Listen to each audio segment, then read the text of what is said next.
What up, what up, what up, football fans? Welcome to another episode of the Blitz, brought to you by Game Changers. I'm your host, Big C.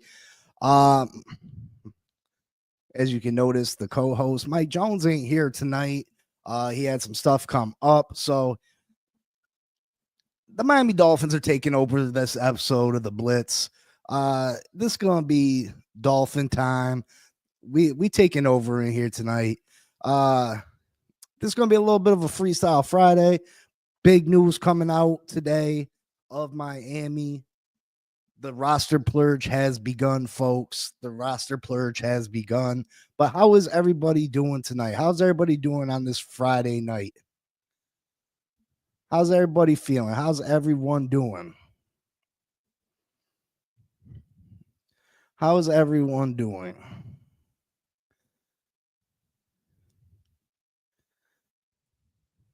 The Miami Dolphins are taking over this episode of the Blitz. Sorry if you want to come. We were going to discuss top free agents tonight and possible landing spots, but Mike had some stuff come up, some stuff unexpected. So I just learned of this a few minutes ago. So here I am, ready and willing, still trying to come up with something. Armando, what up, brother? What up? What up? What up? How you doing tonight? What's everybody doing on this Friday night? So we're going to take over the Miami Dolphins. We're going to do a freestyle Friday, some questions, some answers. The roster purging has begun. You knew it was going to have to happen. We were going to have to create cap space somewhere. This is just the beginning.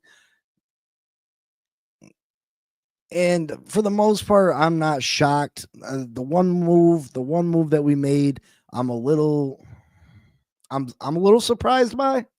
I can't lie, I'm a little surprised, but hey, it is what it is. They know better than me. At least I hope they do. We shall see. Armando, filet and salmon grilling. Okay. Got the good food cooking. You married, Armando? You got a special lady here tonight on a Valentine's Day? Is that a Valentine's Day meal?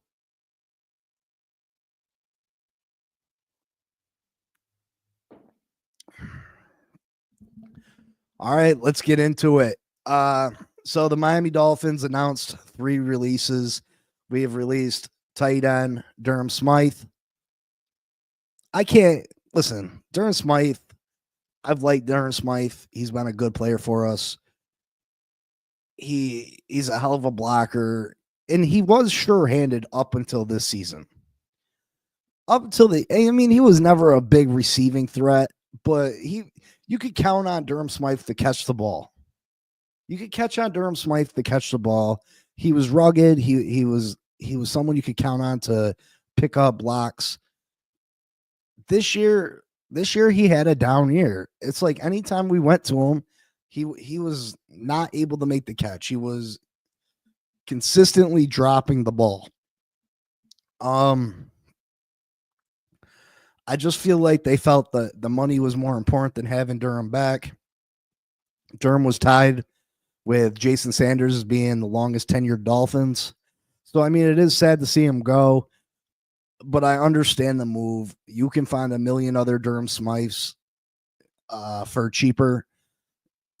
And you have to expect moves like this. You have to expect moves like this. Anytime you can find someone cheaper that can do the same thing, teams are going to make that move. You can get emotionally attached to players, and you could feel that we are obligated to show some kind of loyalty to those players. But the NFL is a business at the end of the day, and moves like this happen.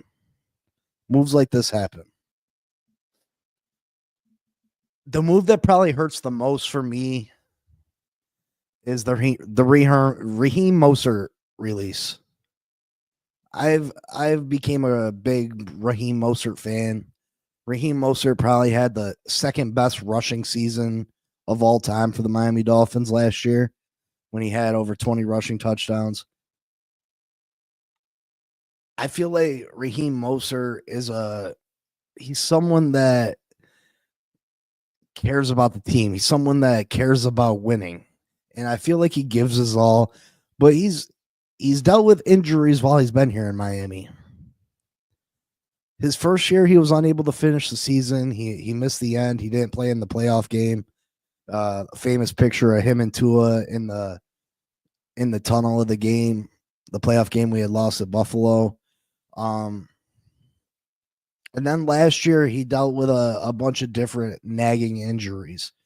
And I mean, the writing was on the wall. We drafted Jalen Wright pretty high. Jalen Wright has a bunch of potential. Even when Raheem was healthy, he had a couple key fumbles in big games for us that cost us the game in reality. His fumbles in those two games cost us the game.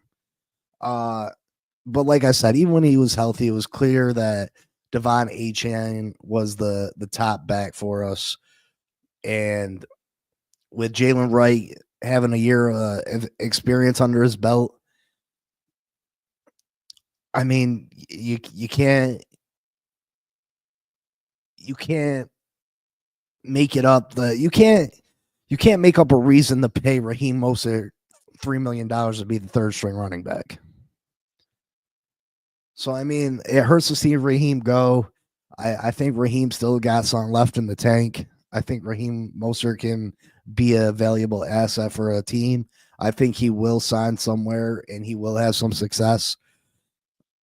I am sad to see him go, but I mean, this is what happens. Again, the NFL is a business, and things like this happen. And then the name that I was surprised about the most was Kendall Fuller. The Kendall Fuller release, it just doesn't make much sense to me. He's not a highly paid player. He doesn't make a ton of money, and he played fairly well for us last year. Kendall Fuller played fairly well for us last year. So I am super surprised that we go and create another hole on this team. We create a hole in a position that we didn't need to go out and figure out. Now, you can't tell me that they think Cam Smith is ready. You can't tell me that. Is that what's going on here? Is that they're going to roll the dice with Cam Smith? Because Cam Smith has not showed me enough. You can't tell me that they're going to go and put Kendall or Kader Kohu on the outside. We've seen what that looks like. That was a complete disaster when that happened. So what's the move here? Good corners don't come cheap. So who are you going to replace Kader Kohu with? I'm super, or not Kader Kohu, my fault. Kendall Fuller with. Who are you going to, what's the plan here? It just doesn't make sense for me.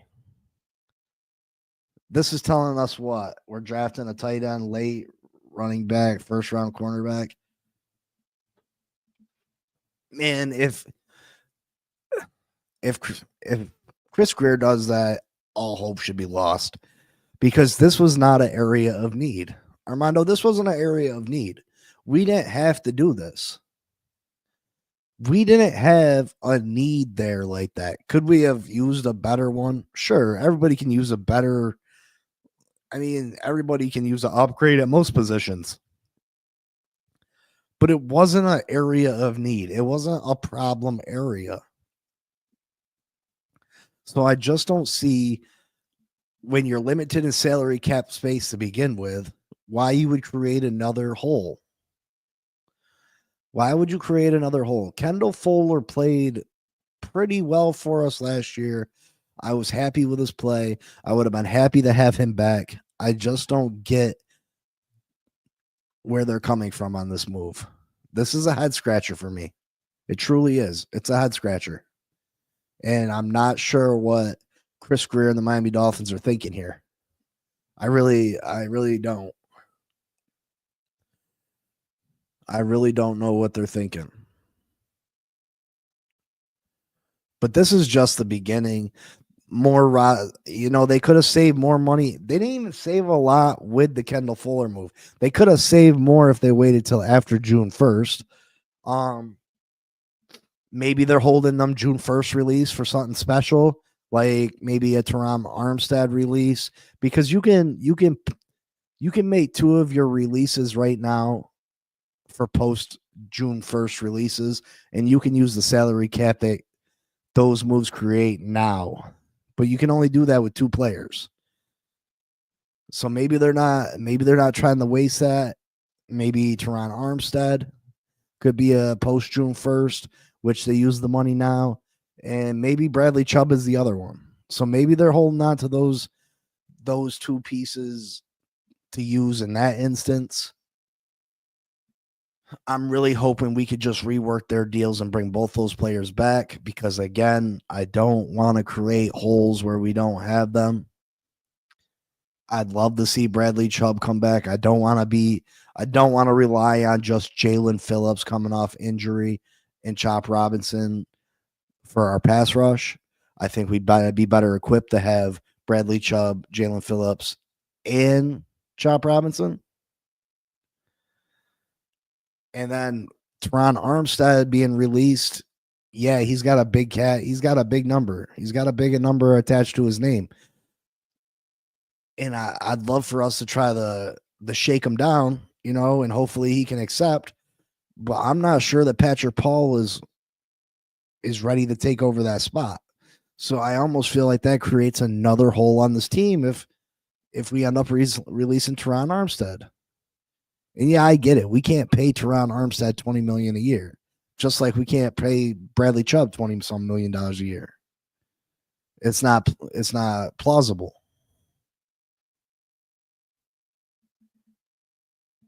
I don't know what Chris Greer's thinking. More moves are to come fairly shortly. Be ready for them. They're coming. They're looking for a ball hawk. Forced turnovers from the backfield last year was horrible. It needs improvement. I agree, Armando. There's lots of things on this team that need improvement. Absolutely. Could we improve the cornerback position? Absolutely. I'm just saying we're strapped for cash. And Kendall Fuller was a halfway decent player, and it just creates a need that we didn't necessarily have to address right now. We didn't necessarily have to address that need right now, so it's a little bit of a shock to me. It is. It's just a little bit of a shock.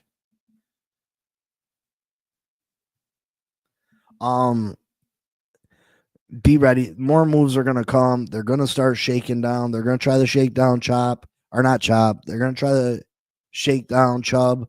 They're going to try to shake down Armstead. We'll see. Armstead's got some leverage.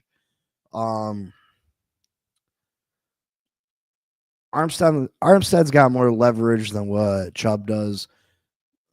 Chubb's in a tough spot. Yeah, he can fight for his $20-some million, but he knows that he's not gonna get the type of money on the open market that he expects. Like, you're coming off a season where you didn't even play. This is your second major knee injury in your career. First and foremost, you haven't lived up to expectations before that. You were a top 10 pick in the NFL draft, and you've never produced like that. You've never produced like a top 10 pick. I think you had one really, really good year, but even that year, I wouldn't put it up there with what you would expect from a top 10 pick in the NFL draft.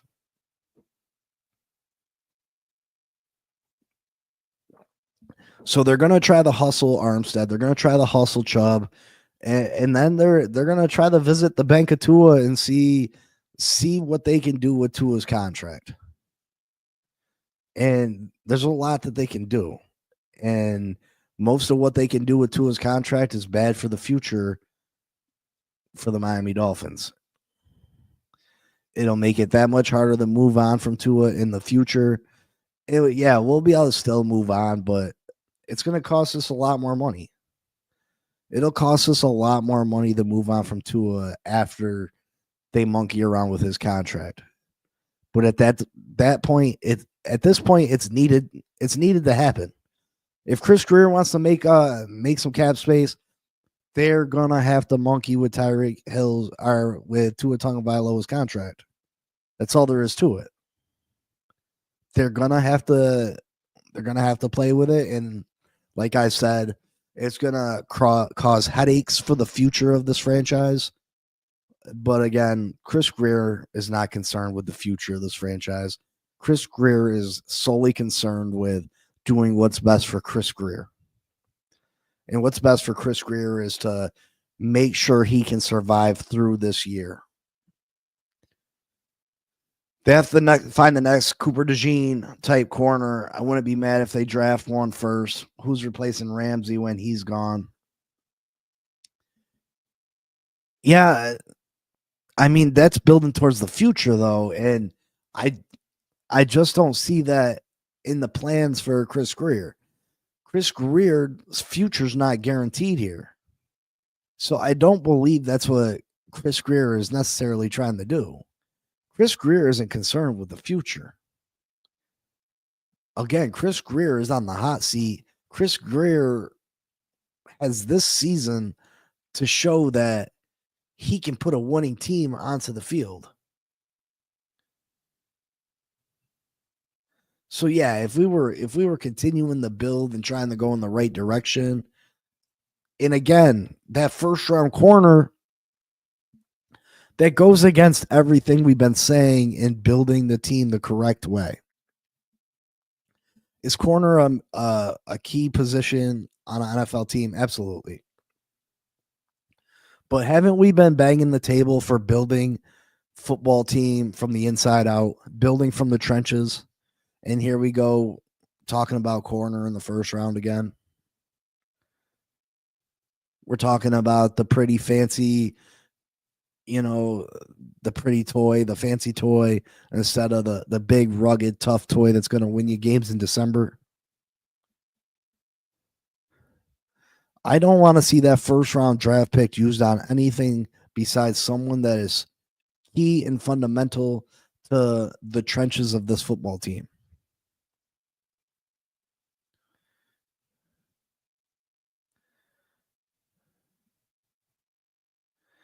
And I could have been all right with safety. I could have been all right with safety in the first round, but that was only because of the glaring need that we had there. We had no one to take over the safety spot. Jordan Poyer, gone. Javon Holland, I'm pretty sure is gone. He needs to be gone. But a safety is more than a corner. A safety plays a integral part in stopping the run. A safety does a lot more than a corner in my opinion. I got that 14-point spread right in that Super Bowl. Yeah, I mean, I just don't. I'm curious to see what his plans are. I am. And like I said, we're going to see more. It's going to keep coming. It's going to keep coming. It's going to keep coming. He's got a lot more work to do, and he doesn't have a lot of time to do it in. We shall see. We shall see. This Miami Dolphins team is going to look different. It's going to look different. Yeah, I mean, you were right, Armando. You were absolutely right. You're right. I give you your flowers, brother. I'll give you your flowers. Chris Greer's got a lot more work to do, and I hope that I thought Kendall Fuller was pretty safe. I really, truly did.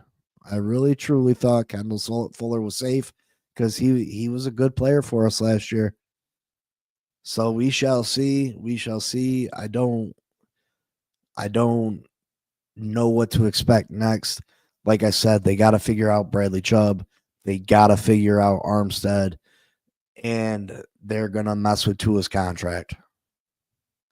I know for sure moves with those three players are coming. We'll have to sit back and see what other moves are coming.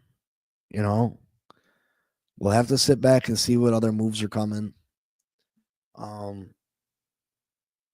Be prepared. More are on the way.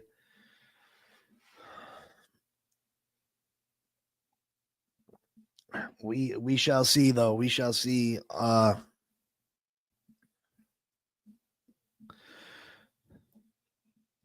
What's up? What's up? Who's up? Who's all up in here with me tonight? Make sure you hit that like, subscribe button. Let's talk Dolphins. What's going on? Mike Jones is in the comments. Lombardo says, time to clean house. Listen, we're almost to that point, Michael. We're almost to that point. We'll be there. We'll be there soon.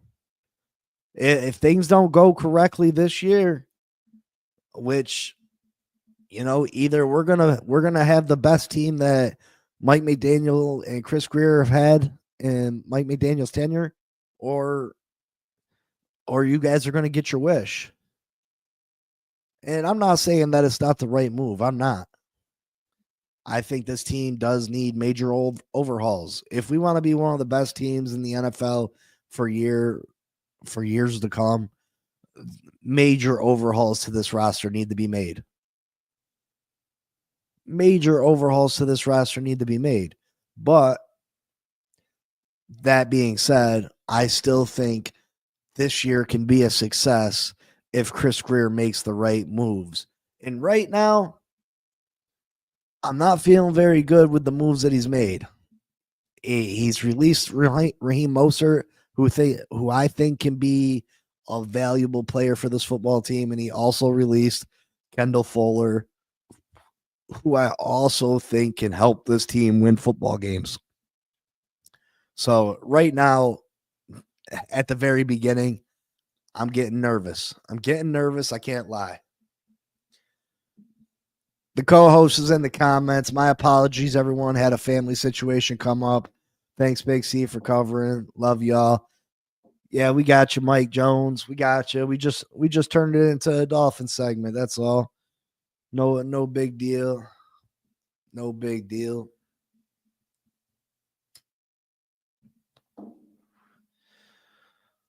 Who's all up in the comments? Do I got any new subscribers from anybody? Check out the show with me and Doug yesterday. Had a real good time with Doug. Hope to work with him again in the future. I had one guy really hit me up hard in the comments like, I don't know why you started a Dolphins channel. Nobody will ever watch you. Blase, blase, blah. I was like, damn. Yeah, Mike, they don't have no money right now. But, you know, the NFL, the salary cap isn't a real thing. The salary cap in the NFL is a real joke. So they can rework contracts. They can add voided years on the contracts. They can do a whole bunch of stuff to people's contracts that I can't even explain how they can do it. I just know that they can do it because I've seen other people explain it and show what they can do. So don't be surprised if this team doesn't have in the upwards of $40 to $50 million when free agency begins. Don't be surprised. This team's going to have money to spend. Blue Jay 333, there's always going to be a miserable hater in the mix. Keep doing your thing, bro. I appreciate that, brother. I really do. You know, he killed me. He said in the comments, well, first off, I knew he was a hater anyway because he was like, I don't know why you started another Dolphin channel. I wish you would have just did something else. Like, why does it bother you so much? And then he was like, he said, and Doug, my stepbrother was starting a channel and he reached out to you and you blew him off. He's like, let Chris get his props by himself. Let him do his own thing and earn his own stuff. He's like, I can't take someone serious that is 10 to 15 to 20 years younger than me. Simply all I said, thank you for the comment. I said, But I'm older than Doug. So what are you talking about? I'm older than Doug. What are you talking about? Doug's 37, I think. I'm 40. Thank you for saying I look young. You know what I mean? Thanks. I appreciate that. I've been a Dolphin fan for 30 plus years. But yeah, I mean, I have trouble dealing with criticism. Listen, I'm cool with criticism if I feel like it's justified, but I felt like that was just a little bit of hate. You know what I mean? Armando, you don't like Doug? See, I like Doug. I think Doug is sensible. I think Doug looks at both sides of things. You know, he's not too far one way, he's not too far the other, in my opinion. But each their own. To each their own. Not everybody's gonna like all the same things about people. You know what I mean? But to me, he's a good guy. He helped me out yesterday. He helped this channel to grow, so I appreciate that. And like I said, I feel like on a lot of things, Miami Dolphins, we we see eye to eye on. Of course, not you're not going to see eye to eye perfectly with everybody. You're not going to agree with everything on this channel I say, and I'm not going to agree with everything that you guys say. It's just he's a Homer fan. I mean,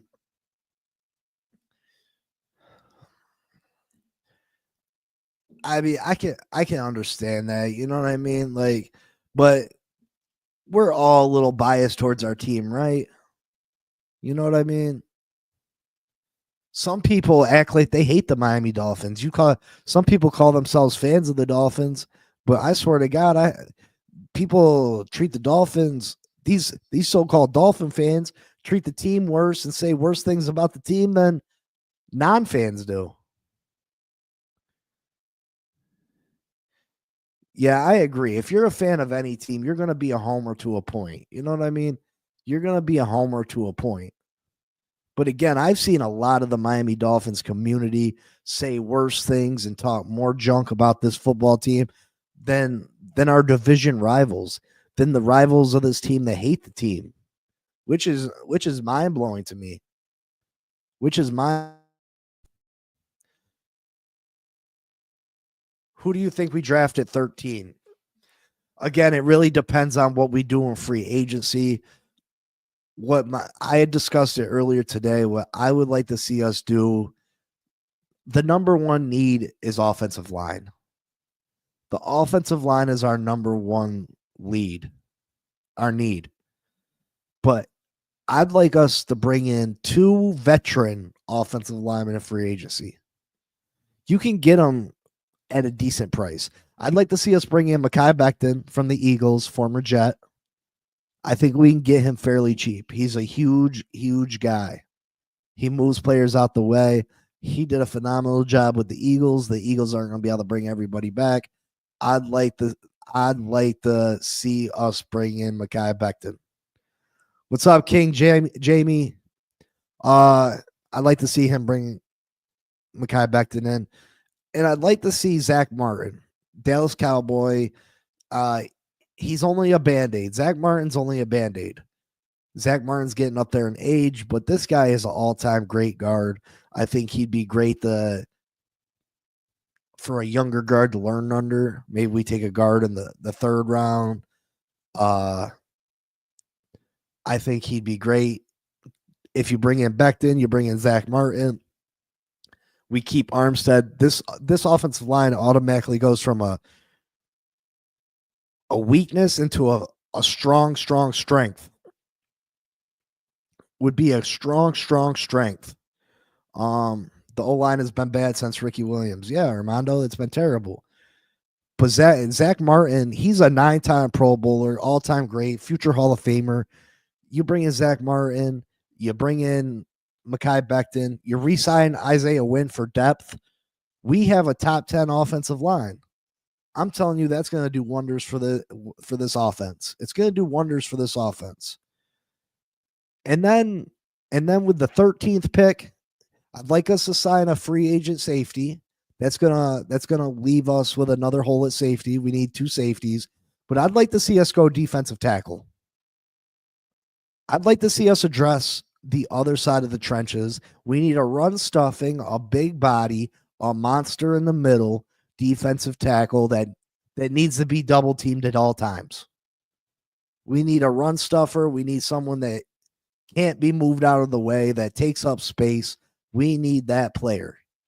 And I feel like this draft is deep in a lot of positions. This draft is deep in a lot of positions, and I think Kenneth Grant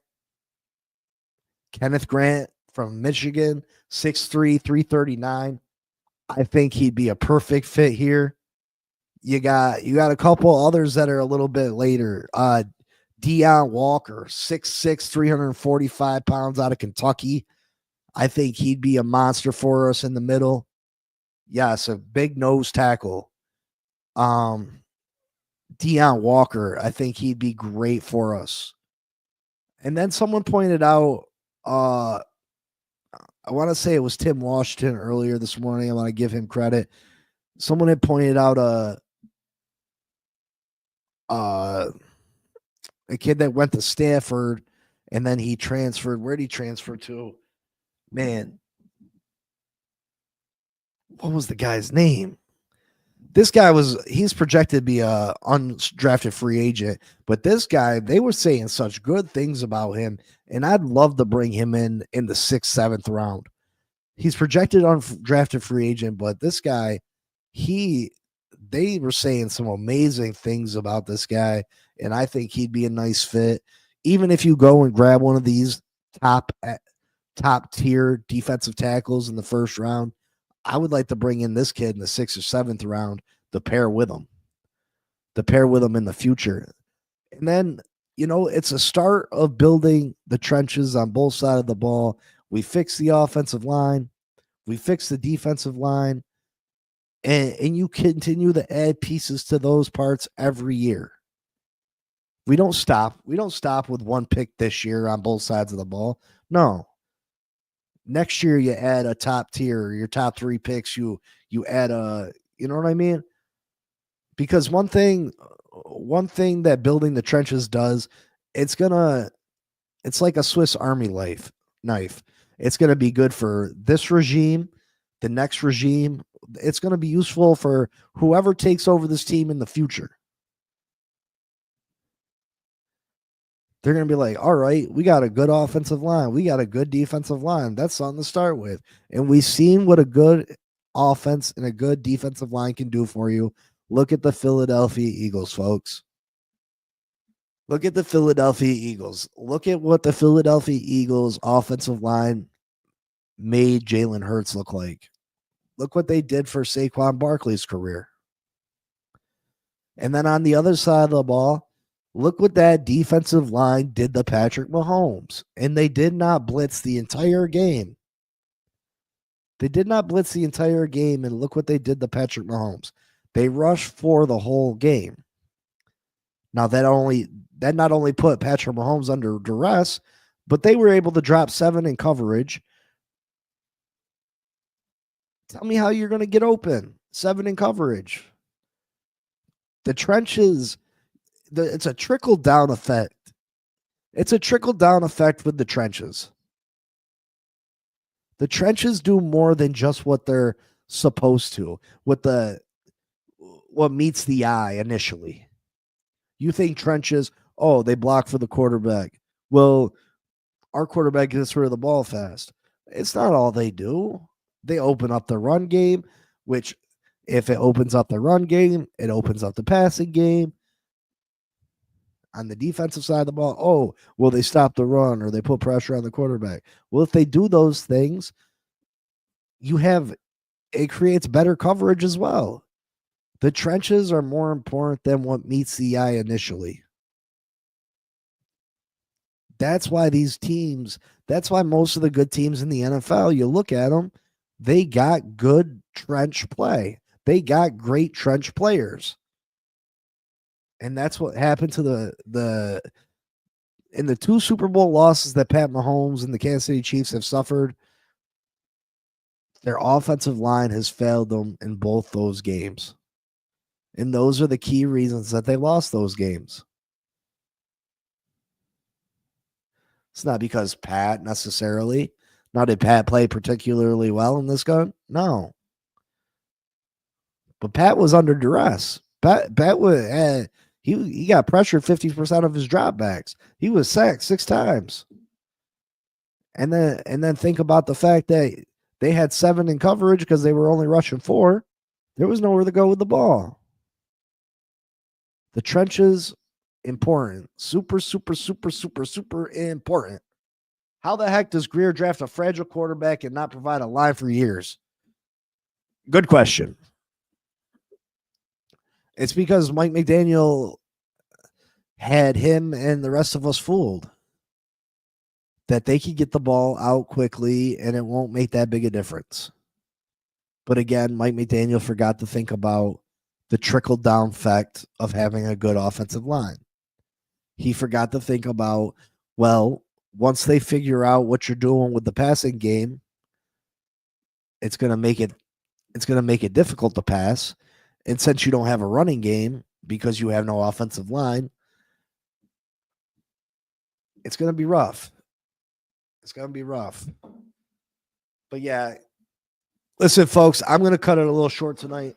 It's Valentine's Day, and I got to go please the old lady. You know what I mean? I wasn't expected to jump on here by myself.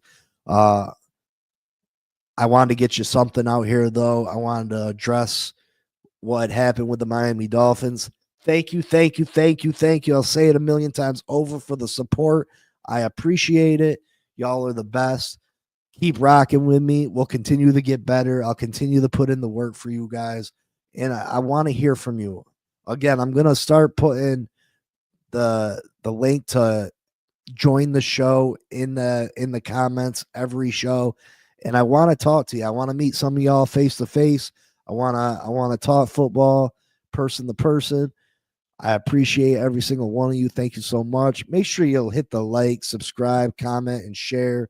Let's try to blow this channel up on X. If y'all got X, share the video with the X. Try to get people from X. Man, I appreciate y'all. Thank you so much. I will see you Monday, unless breaking news hits before then.